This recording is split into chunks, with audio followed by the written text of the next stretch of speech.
नमस्कार दोस्तों, welcome back to मैनकोफिन। इस वीडियो में हम लोग डिफ्यूज़न इंजीनियर्स लिमिटेड शेयर्स की बात करेंगे। दोस्तों, मैं समय समय पर नए नए कंपनीज़ का ओपिनियन आपके सामने रखता रहता हूं और मैं उसी कंपनीज़ के शेयर्स के बारे में बात करता हूं जिसमें आने वाले कुछ समय में एक अच्छा प्राइस मूवमेंट देखने को मिले। तो देखिए दोस्तों, समय समय पर हम अपने चैनल्स पर नए नए स्टॉक्स के वीडियोज़ डालते रहते हैं। अगर आप भी ऐसे वीडियोस देखना चाहते हैं तो अगर अभी तक आपने मेरे चैनल को सब्सक्राइब नहीं किया है तो मेरे चैनल को सब्सक्राइब कर सकते हैं। और हर वीडियोस की तरह इस वीडियोस में भी मैं एक नए स्टॉक्स के बारे में बात करूंगा जिसका नाम है डिफ्यूजन इंजीनियर्स लिमिटेड शेयर। तो चलते हैं सबसे पहले इस कंपनी के वेबसाइट पर। ये कंपनी करती क्या है, क्या इसके प्रोडक्ट हैं, इसके बारे में हम लोग जानते हैं।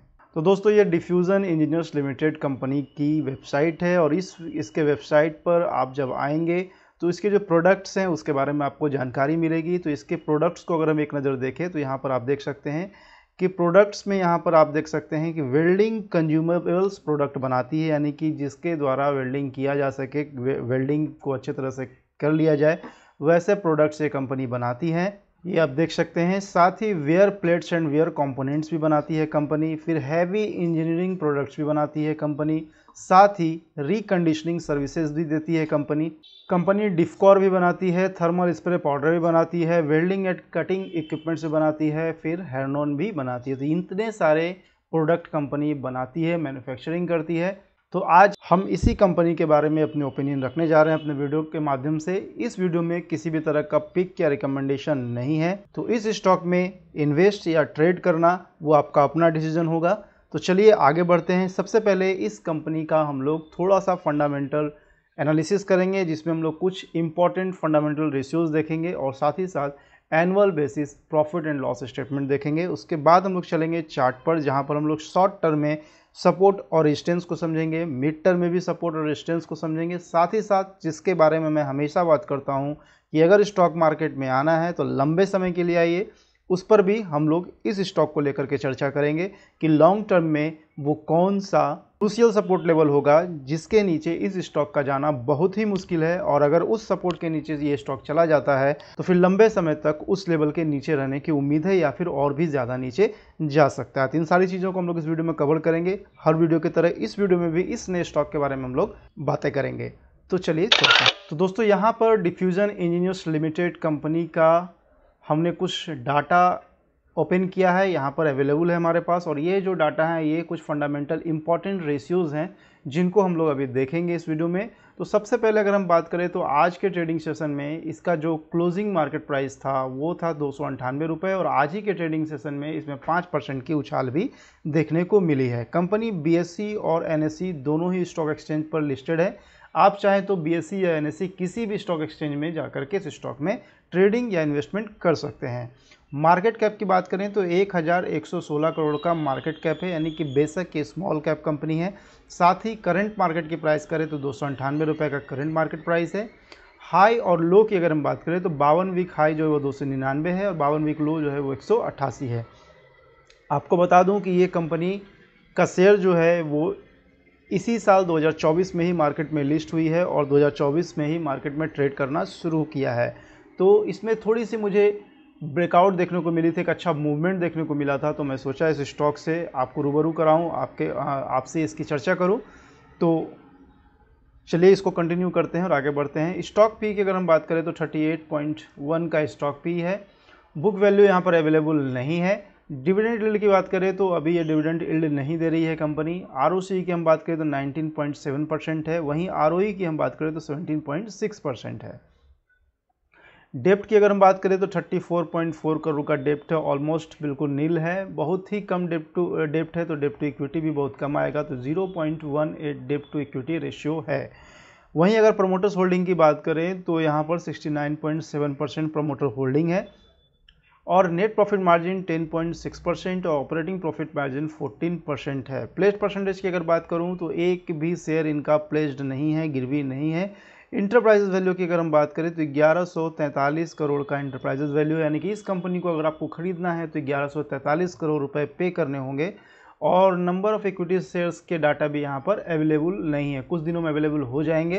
तो यहाँ पर जो भी हमने रेशियोज़ देखे वो काफ़ी ही इम्पॉर्टेंट की होते हैं अगर हम किसी स्टॉक में निवेश करने जा रहे हैं लंबे समय के लिए, तो इनको देखना इसलिए ज़रूरी है क्योंकि इस वीडियो में हम लोग लंबे समय में निवेश के लिए भी बातें करने वाले हैं। इसलिए इस वीडियो मैं हमेशा अपने वीडियोज़ में फंडामेंटल रेशियो जो काफ़ी इंपॉर्टेंट होते हैं वैसे सारे रेशियोज़ की चर्चा करता हूँ जो हमें लंबे समय में निवेश के लिए मदद करता है। तो चलिए, अभी तक हम लोगों ने फंडामेंटल रेशियोज़ को देख लिया। अब हम लोग चलेंगे प्रॉफिट एंड लॉस स्टेटमेंट को देखेंगे जो वाई टू वाई बेसिस होगा, यानी कि सालाना दर पे हम लोग देखेंगे साल दर साल इसके सेल्स में, ऑपरेटिंग प्रॉफिट में और नेट प्रॉफिट में किस तरह का ग्रोथ देखने को मिला है, उसको भी हम लोग देखेंगे। तो चलिए चलते हैं प्रॉफिट एंड लॉस स्टेटमेंट की तरफ। तो यहाँ पर हमने प्रॉफिट एंड लॉस स्टेटमेंट का डेटा खोल लिया है। यहाँ पर हमारे पास 2019 से लेकर के 2024 तक का डेटा उपलब्ध है, जिसमें कि सबसे ऊपर हम देख पा रहे हैं कि सेल्स है और उसके बाद ऑपरेटिंग प्रॉफिट है और उसके बाद फिर हमें नेट प्रॉफिट की तरफ ध्यान देना है। तो सेल्स की अगर हम बात करें तो 154 करोड़ था 2019 में, जो बढ़ करके 2024 में 278 करोड़ हो गया, करीब करीब डबल हो चुका है इन 5 सालों में। वहीं ऑपरेटिंग प्रॉफिट की अगर हम बात करें तो 17 करोड़ से बढ़ करके 39 करोड़ हो गया है, ये भी करीब करीब डबल के आसपास हमें देखने को मिल रहा है। तो और वहीं अगर नेट प्रॉफिट की हम बात करें तो 2019 में 9 करोड़ का नेट प्रॉफिट था, जो बढ़ करके 31 करोड़ हो गया है। यहाँ पर हम 3 गुना का इजाफा देख रहे हैं। तो हमने प्रॉफिट एंड लॉस स्टेटमेंट में 3 चीज़ें देखी जो काफ़ी इंपॉर्टेंट होता है। सेल्स का सेगमेंट देखा, ऑपरेटिंग प्रॉफिट का देखा, नेट प्रॉफिट को देखा। तो यहाँ पर सेल्स, ऑपरेटिंग प्रॉफिट और नेट प्रॉफिट तीनों में करीब करीब डबल या उससे ज़्यादा का हमने ग्रोथ देखा है।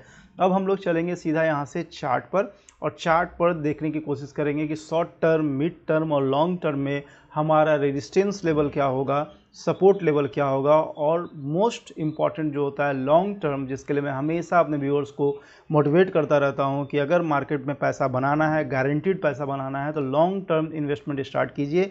लॉन्ग टर्म इन्वेस्टमेंट कीजिए मतलब कम से कम 10 से 12 सालों के लिए इन्वेस्ट कीजिए, तो आपको वहाँ प्राइस ग्रोथ का भी फ़ायदा मिलेगा और साथ ही साथ डिविडेंड का भी अच्छा खासा फ़ायदा देखने को आपको मिलेगा।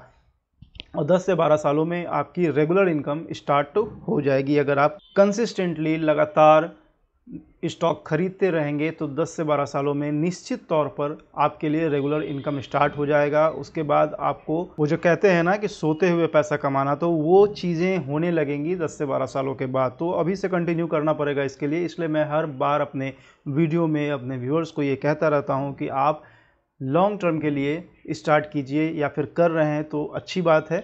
तो चलिए हम लोग चलते हैं चार्ट पर और देखते हैं वहाँ पर short term, mid term, long term की कहानी क्या है। दोस्तों, ये डिफ्यूजन इंजीनियर्स लिमिटेड का चार्ट है। तो बहुत कुछ ज़्यादा इसके चार्ट पर समझने की ज़रूरत नहीं है, क्योंकि अक्टूबर 4 को ये मार्केट में ट्रेड करना शुरू ही किया है और आप देख सकते हैं कि उसके बाद से बहुत सारे ट्रेडिंग सेशन जो है, बहुत सारे कैंडल्स जो हैं वो इलिक्विड थे। मतलब उस दिन लिक्विडिटी थी ही नहीं, केवल ये स्टॉक अप ट्रेंड की तरफ भागा जा रहा है और ये बहुत ही स्ट्रॉन्ग ट्रेंडी स्टॉक है, ये हम कह सकते हैं। तो इसमें जो अगर हम थोड़ी सी कैलकुलेशन के बाद जो हमारे सामने जो रिजल्ट निकल करके आया है उस पर हम शॉर्ट टर्म में हम लोग बात करेंगे। शॉर्ट टर्म की अगर हम बात करें तो शॉर्ट टर्म में हमें यहाँ पर इस लेवल पर 250 के लेवल पर हमें इस स्टॉक में सपोर्ट दिखाई दे रहा है, और ऊपर की तरफ अगर हम बात करें तो 350 के आसपास हमें रेजिस्टेंस दिखाई दे रहा है। कुछ कैलकुलेशन के बाद ये हम फाइंड आउट कर पाए हैं कि जो सपोर्ट लेवल है हमारा वो 250 का है और जो रेजिस्टेंस लेवल है वो हमारा 350 के पास है। यानी कि अगर हमें इस स्टॉक में शॉर्ट टर्म के लिए ट्रेड करना है तो 3 मंथ्स का जो हमारा टाइम पीरियड होता है, 3 मंथ्स टू 6 मंथ्स, तो उसके लिए अगर हम इस स्टॉक में निवेश करना चाहते हैं, ट्रेड करना चाहते हैं, तो करंट मार्केट प्राइस 299 का चल रहा है। तो इस प्राइस पर हम इस स्टॉक को बाई कर सकते हैं और बाई करने के बाद जो है हम सपोर्ट लेवल पर ही स्टॉप लॉस लगाएंगे और रेजिस्टेंस लेवल पर अपना टारगेट रखेंगे। ये प्राइस मिलते हैं इस स्टॉक में हम अपना प्रॉफिट बुक करके बाहर निकल जाएंगे। और अगर ये स्टॉक वापस नीचे आता है 250 के आसपास तो हम इस स्टॉक से अपना लॉस बुक करके बाहर आ जाएंगे। तो स्टॉक काफ़ी दिन से, बहुत कम ही दिन से स्टॉक मार्केट में ट्रेड कर रहा है, तो इस पर हम मिड टर्म पर बहुत ज़्यादा प्रतिक्रिया नहीं दे सकते हैं। अगर लॉन्ग टर्म की हम बात करें तो चलिए एक बार लॉन्ग टर्म में हम देख लें कि लॉन्ग टर्म में क्या कुछ इस स्टॉक से निकल करके आ रहा है। तो लॉन्ग टर्म में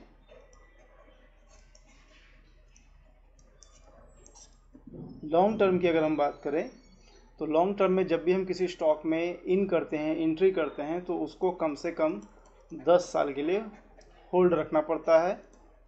उसके बाद 10 से 15 सालों के लिए हम चले जाएं या उससे भी आगे हम लोग चले जाएं, तो 10 से 15 सालों के लिए अगर हम किसी स्टॉक में निवेश करते हैं तो वो लॉन्ग टर्म में शिफ्ट हो जाता है और लॉन्ग टर्म में हमें गारंटीड ही प्रॉफिट ही होता है, बशर्ते बीच बीच में कुछ चेंजेस करने को रहता है। वो जब आप निवेश करेंगे तो धीरे धीरे ऐसी स्ट्रेटजीज खुद ही आप इन्वेंट कर लेंगे और अपने लिए अच्छा खासा पैसा बना लेंगे। तो यहाँ पर हम लॉन्ग टर्म की अगर हम बात करें तो लॉन्ग टर्म में यहाँ पर हम लोग का जो क्रूशियल सपोर्ट लेवल होगा वो 150 का होगा। क्रूशियल सपोर्ट लेवल होगा इसका। अगर इसके नीचे ये स्टॉक आता है तो काफ़ी लंबे समय तक इस लेवल के नीचे ये स्टॉक झूलता दिखाई दे सकता है, और ऐसे कंडीशन में जब वहाँ पर बहुत ज़्यादा टाइम टेकिंग हो जाता है तो ऐसे कंडीशन में हमें स्टॉक से बाहर निकल जाना चाहिए और फिर उससे कहीं बेहतर स्टॉक में जो ट्रेंडी हो, जो कम समय में ज़्यादा रिटर्न दे, वैसे स्टॉक में हमें शिफ्ट कर जाना चाहिए। तो बहुत ज़्यादा इस स्टॉक में कहने और बताने को कुछ नहीं है, क्योंकि ये तो अभी जस्ट अक्टूबर महीने में ही मार्केट में ट्रेड करना शुरू किया है, लेकिन स्टॉक काफ़ी ट्रेंडी है, लिक्विडिटी कम है, जिसके कारण ये संकेत मिल पा रहा है कि अच्छा खासा इसमें अपमूव देखने को मिल सकता है आने वाले समय में। और फंडामेंटल्स स्ट्रॉन्ग हैं ही इस स्टॉक के, और जो जो प्रोडक्ट्स ये स्टॉक बनाती है वो इसके वेबसाइट पर जा कर के हमने आपको बताया भी। तो इस वीडियो में फिर से हमने एक नए स्टॉक्स के बारे में बात की, आपको उसके बारे में रूबरू कराया और साथ ही शॉर्ट टर्म और लॉन्ग टर्म के बारे में अपनी ओपिनियन रखी है। अगर आपको पसंद आया ये वीडियो, लगता है कि आपके काम का है, तो आप इस वीडियो को ज़रूर लाइक करें। साथ ही साथ अगर अभी तक आपने हमारे चैनल को सब्सक्राइब नहीं किया है तो चैनल को सब्सक्राइब करें। इस वीडियो में आज फिलहाल इतना ही, फिर नए वीडियो के साथ में हम लोग मिलेंगे जिसमें एक नए स्टॉक के बारे में हम लोग आपसे चर्चा करेंगे। तब तक के लिए धन्यवाद।